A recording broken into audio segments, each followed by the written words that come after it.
Welcome and thanks for joining us on this edition of News 2. I'm Sandra Gumansing. Topping our newscast tonight, a former resident of the LBJ Housing community wants to set the record straight after recent reports that the water in that community was turned off on purpose last week.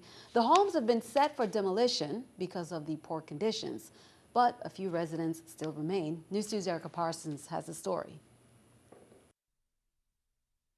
Former LBJ Housing resident Arlene Frederick says reports that the water was purposely turned off for the remaining residents of LBJ are simply not true. When I heard how that story was turned upside down, it really upset me, because when you're going to trample on people, malign people's character, and blatantly tell untruths having to do with a whole authority, it's unfair. Last week, Sports Parks and Recreation requested work be done on their meters right next to LBJ. WAPA crews went out and noticed meters on abandoned buildings. And in a sense, they went to take out the meters because they could be vandalized, they're expensive meters, so they wanted to secure them, so they took them out so that nobody could steal the water. Instead of the residents calling Miss Williams or Miss James, who is always available, they call the legislature. Being an election year, anybody that heard of it down there, they would want to jump and make something. Both WAPA and the Housing Finance Authority issued press releases about the mistake and clarifying that it was not an intentional incident. UVI Finance Housing got a word of it, and straight away, they call. And WAPA verified it. I believe in a written affidavit or some form. It was really unintentional, and within a couple of hours the water was restored. LBJ is set for demolition because of their poor condition. Frederick says that officials from the Housing Finance Authority have bent over backwards to help her and all the other residents move out. Housing officials say 8 tenants remain, though 6 have already secured places with housing, and the authority continues to work with the remaining 2. Frederick said she had to clear the air knowing how hard Housing Finance worked to get her in her new home. They have gone out of our way during this whole LBJ situation to help us in any way that they can. Erica Parsons, News 2. Now, Housing Finance Executive Adrian Williams is out of the territory and was unable to comment. Count to keep you updated. Police are still searching for the second suspect in a daylight shooting that left 2 children injured. Senator Sen Kennedy Gittens learned that one suspect was supposed to be under house arrest. We would expect that these children will be able to go outdoors and play freely without any fear of danger. This is one of the reasons why I introduced early in this term Bill number 30-0065, which expanded the perimeter within which it is a serious violation to carry an unlicensed firearm. Both suspects in this matter had prior run-ins with the law, and that one was actually supposedly currently on house arrest. This tells me that, once again, the courts need to review its policies and procedures and the entire bail process to better secure this community. Meanwhile, Crime Stoppers USVI is again asking for the community's help with a number of crimes in the territory. Law enforcement encourage residents that if you know something, say something. Tips that lead to an arrest can earn a cash reward and will help police solve some of these crimes. And to learn how you are kept anonymous, you can visit www.crimestoppersusvi and click on how it works. With that in mind, here's this week's Crime Stoppers report. On St. John on June 3rd, about 6 p.m., police received a report of a burglary that occurred in number 1 U2B Bethany. This break-in occurred between 8:30 a.m. and 5:30 p.m. the same day. Several items were stolen, including a PlayStation 3, Maui gym sunglasses, and a checkbook. Please tell police what you may know about this crime. Over on St. Thomas on April 3rd, about 7:45 a.m., Mr. Joseph Brooks was seen driving westward on Julian Jackson Drive.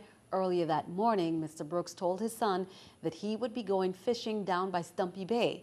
Mr. Joseph Brooks has not been seen since then. Anyone with information relevant to Mr. Joseph Brooks' disappearance, please contact the VIPD's Major Crimes Unit at 340-642-8449, 911, or Crime Stoppers at 1-800-222-TIPS. On St. Croix on June 4th, about 10 p.m., two males with T-shirts covering their faces robbed the Mountain Gas Station in Frederickstead. Both men pointed handguns at workers and customer and robbed them. The victims complied and gave the suspects an undisclosed amount of money and cell phones. If you were in the area and saw anything suspicious, like anyone lurking around the business, running away from the business, or know anyone who might have been involved in that robbery, please do the right thing and let the police know. Call Crime Stoppers and give them the information. Now, you can do that by logging on to www.crimestoppersusvi.org or by calling 1-800-222-8477. You can also text USVI plus your message to crimes at 274637. All three of these methods will keep you anonymous. Remember, if your tip leads to an arrest or the recovery of stolen property, illegal drugs, or weapons, you will receive a cash reward to be paid according to your instructions. Department of Education representatives say they have been working aggressively on a 5-year strategic plan that lays out a comprehensive and realistic set of goals that support VIDE's 3 state priorities of positive organizational culture, academic achievement, and teacher-leader effectiveness. A series of meetings that brought together a targeted set of state and district leaders, including UVI, Department of Labor, and students from all 4 territorial high schools to give input on the draft plan. They examined what other states and territories have done with their own strategic plans and started to put together a template.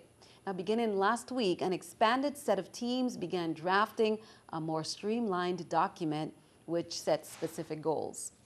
We'll turn our attention stateside. Police in Oregon are searching for a motive this morning after the deadly shooting at a school outside Portland. CBS News confirms the gunman at Reynolds High was a male student. He shot and killed a freshman before apparently taking his own life. Brent Westberg of CBS affiliate in Oregon has more. The gunfire began at 8 a.m. Wednesday morning at Reynolds High School, less than a half hour east of Portland. The chaos was captured on police scanner recordings. All we have at this point is possibly wearing a flak jacket. Original report said a black and red motorcycle helmet armed with an assault rifle. 2 were killed, including the gunman. His victim, 14-year-old freshman Emilio Hoffman, was found in the gym's locker room. I met with Emilio's parents this afternoon. They want you to know that Emilio was a great kid, and he was loved by all. Multiple police units quickly arrived on scene. Students filed out with their hands in the air, including Tate Blaylock, who heard 2 of the gunshots. We all ran into the weight room hallway and we just hid and locked all the doors, and there was just a bunch of gunshots everywhere. The suspect was a student at the school. His body later found in a nearby restroom. He apparently took his own life. PE teacher Todd Rispler's hip was grazed by a bullet. He was not seriously injured, and his actions may have saved the lives of others. Todd Rispler, despite being injured, was able to make his way to the office and initiate the school lockdown procedure. The community gathered last night to mourn. It feels so personal. I know we will get through this. We have a very safe school district. We'll become even safer. Meanwhile, keeping our eye on the economy, stocks moved lower in early trading after the World Bank predicted global economic growth will be slower than first expected. Starbucks and Apple both do business around the globe, and the European Union wants to know if the 2 companies should be paying more taxes. Certain countries offer the corporations tax incentives, and EU authorities want to know if any rules were broken. The investigation will look into tax decisions made in Ireland, the Netherlands, and Luxembourg. Here's the New York Stock Exchange with our stock market watch. Everything down: the Dow 102, NASDAQ 6, S&P 8. Coming up on News 2, commencement ceremonies continue. 2 students represented the class of 2014 during the graduation at AZ, and the 7-day Adventist ceremony. We'll be right back.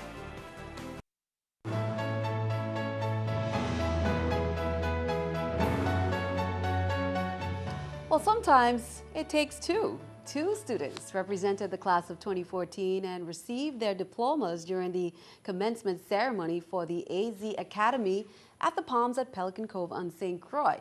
17-year-old Janique Prince and Kamani Johnson, both 17, shared their inspiring stories. Prince talked about entering the foster care system from birth and having some obstacles. In attendance was VI Human Services Commissioner Christopher Finch, who was there to support her. Johnson spoke about the school, saying the experience is just one of a kind because of the close bonds and small size. Johnson plans to attend UVI and eventually Full Sail University in Florida to pursue a degree in recording arts, and Prince plans to become a nutritionist. Commissioner Finch says plans are already in the works for her to move off island to pursue her dreams. The valedictorian, Corey Cook, did not attend.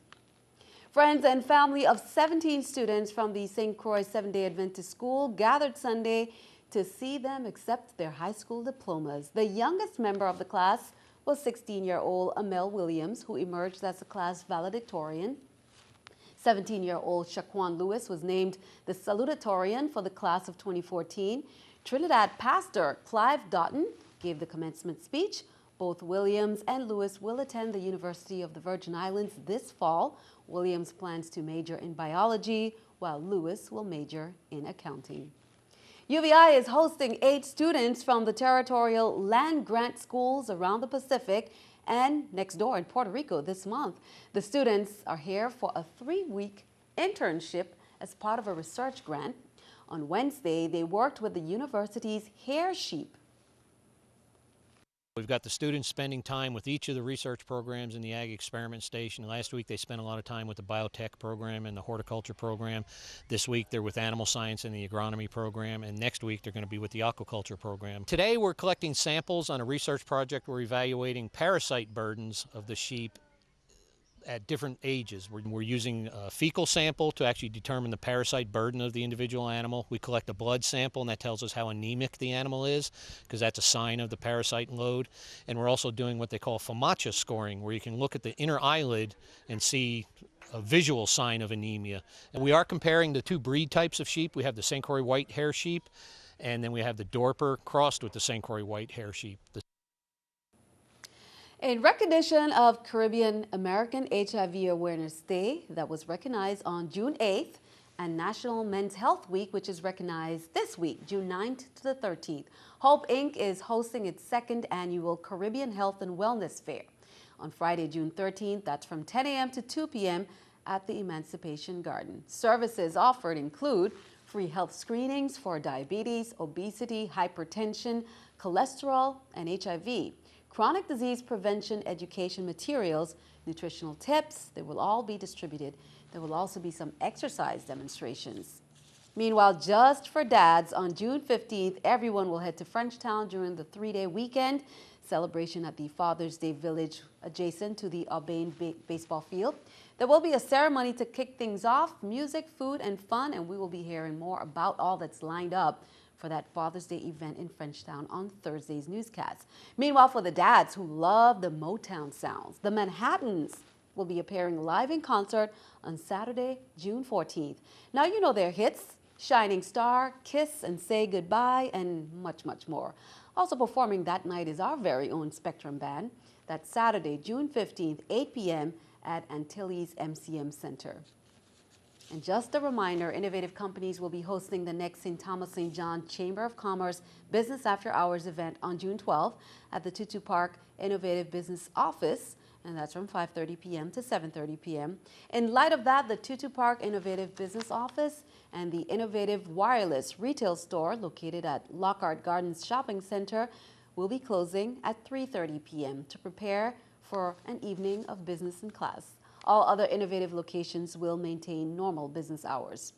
Well, as we mentioned last night, on May 18th, St. Croix native Mrs. Amira Hamid Joseph has been crowned Mrs. Pennsylvania America 2014. Now, in the pageants that was held at the Doubletree by Hilton, Princeton, New Jersey, it was a great event. Born on St. Croix, Amira and her husband have resided in Philadelphia for the past 15 years. Amira's career spans positions at several Fortune 500 companies. Additionally, Amira has seen a lot on the stage, throughout the stage and screen, with several notable acting appearances and feature roles in film.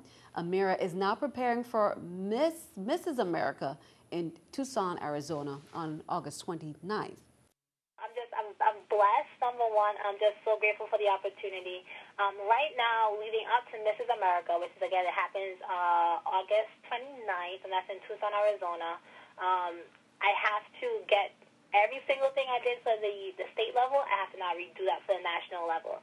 In addition to getting a state costume, we didn't have that before for the state competition. So I'm working with my designer to get my costume, and I want to do some inspired type stuff from what we do with Carnival, but still make sure it's relevant to Pennsylvania. So we have a couple of ideas to do that there. But just making sure that I am doing as many appearances as possible to bring the organization to the forefront, because unfortunately, although the organization has been around for over 60 years, not many people are aware that there is a Mrs. organization for Mrs. America. A lot of people are familiar with the Miss America and not Mrs. So that is my number one priority, is to bring. All the best to you, Amira, and we will be sure to keep you updated. We'll be sure to stick around, and News 2 AccuWeather forecast is coming up next.